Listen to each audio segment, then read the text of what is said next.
नमस्कार, मैं हूं सुजाता कुकरेती। स्पेशल रिपोर्ट की शुरुआत दिल्ली और चंडीगढ़ की दो बड़ी खबरों से। दोनों ही शहरों से ऐसी खबरें आई जिनसे कानून व्यवस्था के साथ साथ लड़कियों की सुरक्षा पर भी गंभीर सवाल खड़े हो गए हैं। दिल्ली में जहां बीती रात निर्भया कांड जैसी वारदात होते होते बची, वहीं कार में बदमाशों ने एक लड़की को अगवा कर लिया था और फिर कार को दिल्ली की सड़क पर भगाते रहे। रास्ते में बदमाशों ने लड़की के साथ जबरदस्ती करने की कोशिश की, लेकिन लड़की के शोर मचाने पर लोगों ने कार का पीछा कर लड़की को बचाया और कार में आग लगा दी। बदमाशों की पिटाई कर पुलिस को सौंप दिया। वहीं चंडीगढ़ में भी एक बड़े अफसर की बेटी का कार से पीछा करने का मामला सामने आया है। आरोप हरियाणा बीजेपी के अध्यक्ष सुभाष बराला के बेटे पर है। वारदात के बाद आरोपी को गिरफ्तार तो किया गया, लेकिन बाद में हल्की धाराओं में केस दर्ज कर उसे रिहा कर दिया गया। अब पीड़ित लड़की ने फेसबुक पर अपनी आप बीती बयां की है। पहले बात दिल्ली की। बीती रात रोहिणी में बेखौफ बदमाशों ने कार से एक लड़की को अगवा कर कार से लेकर उसे भागे। इसी दौरान कार में मौजूद बदमाशों ने लड़की से जबरदस्ती करनी शुरू की तो लड़की ने शोर मचाया।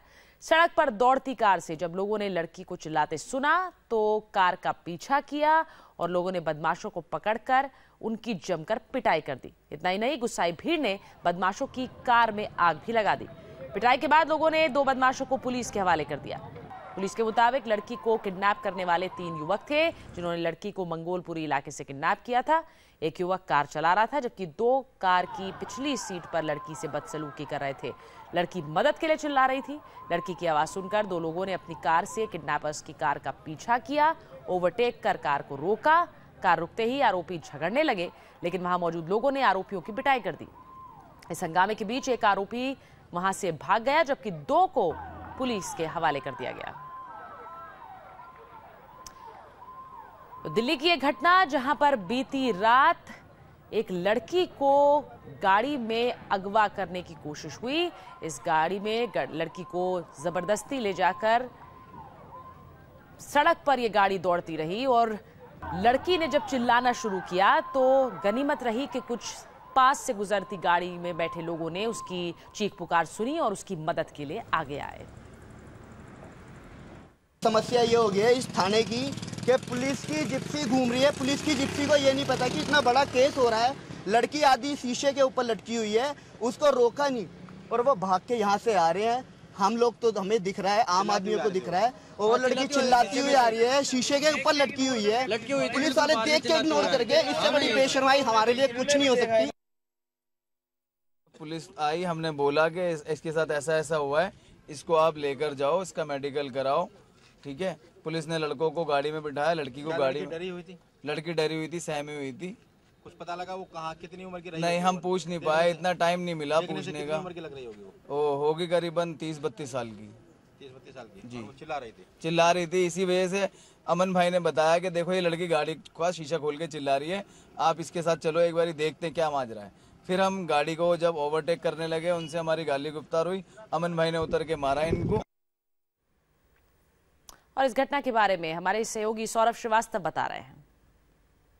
इस समय मौजूद है रोहिणी के 20-21 चौराहे पर, और जहां पर आप देख सकते हैं एसेंट कार जो है इसमें आग लगाई गई है। इस आग लगाने का कारण ये है कि इसमें सवार 3 लड़कों ने एक लड़की का अपहरण किया था। वो मंगोलपुरी से अपहरण किया था। ये घटना है शनिवार शाम करीब 7 से 7:30 बजे के बीच की। बताया जाता है कि लड़की का अपहरण उन्होंने किया और इसमें चीखने चिल्लाने की आवाज आ रही थी। करीब 2 से 2.5 घंटे तक लड़के इस गाड़ी में उसको घुमाते रहे और जब कुछ दूर पर, ये 20-21 चौराहे से जब थोड़ी दूरी पर ही जब 2 युवक थे कार से आ रहे थे, उन लोगों ने जब एक आवाज सुनी तो इसका पीछा करना शुरू किया। उसके बाद से इसको किसी तरीके से ओवरटेक करके इस 20-21 चौराहे पर इस कार को रोका गया।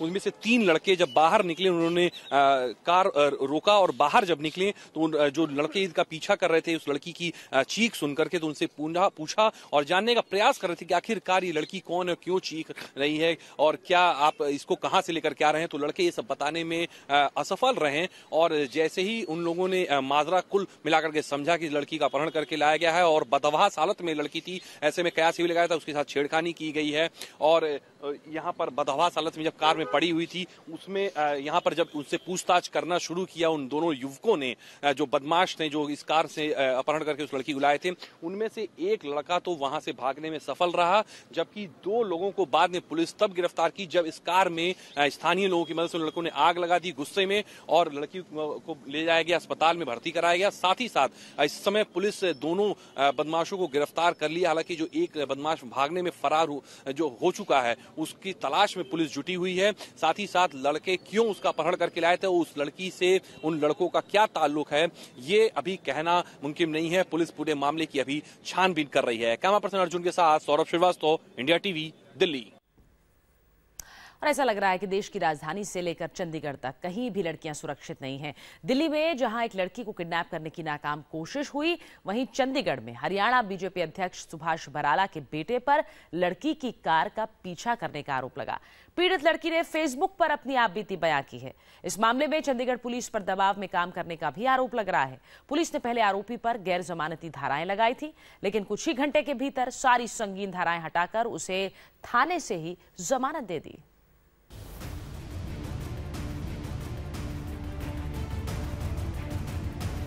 ये है विकास बराला।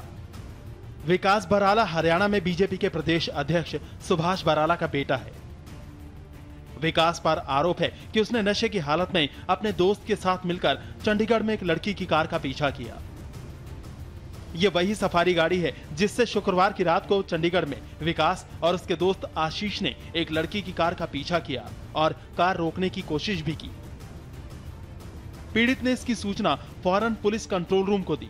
शिकायत मिलते ही चंडीगढ़ पुलिस हरकत में आई और सफारी समेत दोनों को पुलिस ने पकड़ लिया। ये गाड़ी वो चला रहे थे जो आप देख रहे हैं। इस गाड़ी में वो सवार थे और इस गाड़ी की ड्राइविंग सीट पे वो थे और ड्राइव कर रहे थे। साथ में उनके जो दोस्त विकास के साथ आशीष जो बैठे हुए थे, दोनों गाड़ियां चला रहे थे, साथ में बैठे थे और ड्राइव कर रहे थे।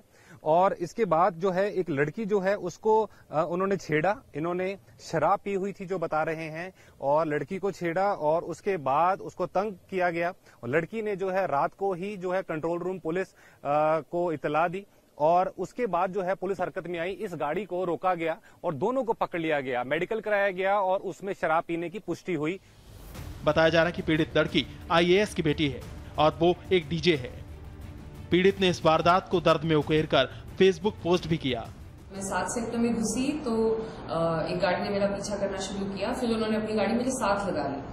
फिर बार बार वो मेरी गाड़ी के पास आते थे, मेरी गाड़ी रोकने की, मुझे डराने की कोशिश करते थे। मैं चलती रही। 26 सेक्टर में मैं मुड़ने लगी तो उन्होंने अपनी गाड़ी आगे लगा के मेरी गाड़ी ब्लॉक कर दी और इतने में जो ड्राइवर के साथ बैठा था वो गाड़ी से उतर के मेरी गाड़ी की तरफ चलने लगा। इस टाइम पे मैंने रिवर्स करके और गाड़ी वहां से भगा ली और मैंने पुलिस को फोन कर दिया। पुलिस ने बहुत ध्यान से मेरी बात सुनी। उन्होंने मुझे पूछा मैं कहाँ जा रही हूँ, गाड़ी का नंबर वगैरह नोट किया और उन्होंने बोला कि आप चलो और आपको रास्ते में हेल्प मिल जाएगी। सोशल मीडिया पर मामला सामने आने के बाद क्या हुआ, अब ये सुनिए। चंडीगढ़ ईस्ट के डीएसपी ने अपनी पहली प्रेस कॉन्फ्रेंस में कहा कि मजिस्ट्रेट के सामने 164 के तहत पीड़ित लड़की का बयान दर्ज कराने के बाद पुलिस ने दोनों आरोपियों के खिलाफ किडनैपिंग का मामला भी जोड़ा है और ये गैर जमानती है। 354D 185 मोटर व्हीकल एक्ट में ओरिजिनली FIR रजिस्टर की गई थी। 164 की स्टेटमेंट के बाद हम section 341 IPC, 365 IPC, 511 IPC add कर रहे हैं, रॉन्गफुल कन्फाइनमेंट और attempt to kidnap. Non bailable है ये। तो इसमें मैक्सिमम सजा कितनी हो सकती है? 7 to 10 ईयर्स तक की है, लेकिन वो तो कोर्ट में ट्रायल के बाद सर अभी उसके बाद। लेकिन इसके कुछ घंटे बाद चंडीगढ़ ईस्ट के डीएसपी एक बार फिर मीडिया के सामने आए और अपने पुराने बयान से पलटते दिखे। उन्होंने कहा अब उनके पास 164 के तहत दर्ज बयान की कॉपी आ गई है और इस बयान को देखने, सुनने, समझने के बाद ऐसा कहीं से नहीं लगता कि आरोपी की मंशा लड़की को किडनैप करने की थी। लिहाजा दोनों को थाने से ही जमानत दे दी गई। मेरे पास ओरिजिनल कॉपी नहीं आई थी जो 164 की स्टेटमेंट है। उस स्टेटमेंट में कहीं भी डायरेक्ट जिक्र नहीं कर रखा कि मुझे किडनैप करने की कोशिश की गई है। हमने जो कंप्लेनेंट ने स्टेटमेंट दी है उसी के बेस पे हम चल रहे हैं। उसके ऊपर फिलहाल 341 IPC अट्रैक्ट होता है जो हम ऐड कर रहे हैं। इतना ही नहीं, डीएसपी साहब ये कहने से भी नहीं चूके कि लड़की के 164 के बयान और फेसबुक पोस्ट में काफी अंतर है। फेसबुक की स्टेटमेंट लड़की की और 164 के बयान में काफी फर्क है। मामला हरियाणा के एक बड़े नेता के बेटे से जुड़ा है। ऐसे में पुलिस से जब मामले में किसी तरह के राजनीतिक दबाव को लेकर सवाल पूछा गया तो चंडीगढ़ पुलिस का क्या जवाब था वो आप भी सुनिए। पॉलिटिकल प्रेशर भी है? नहीं, कोई पॉलिटिकल प्रेशर नहीं है। हमने बड़ा ऊपर से काफी फोन नहीं, कोई फोन नहीं आ रहा, कुछ नहीं आ रहा। ऐसे हम तो अब तक जितना बनता है उसमें किया है। लड़की की स्टेटमेंट में जो भी आया है उस पर हम कार्रवाई कर रहे हैं। चंडीगढ़ पुलिस ने पहले तो दम दिखाया कि किसी भी कीमत पर दोनों आरोपियों को जमानत नहीं मिलेगी और कोर्ट में उनकी पेशी हर हाल में होगी। लेकिन चंद ही घंटे में मामला 360 डिग्री घूम गया और दोनों आरोपियों को थाने से ही जमानत मिल गई, जिसके बाद अब चंडीगढ़ पुलिस की कार्यप्रणाली ही सवालों के घेरे में है और विपक्ष इस मुद्दे पर हमलावर हो चुका है। गौरव वालिया, इंडिया टीवी, चंडीगढ़।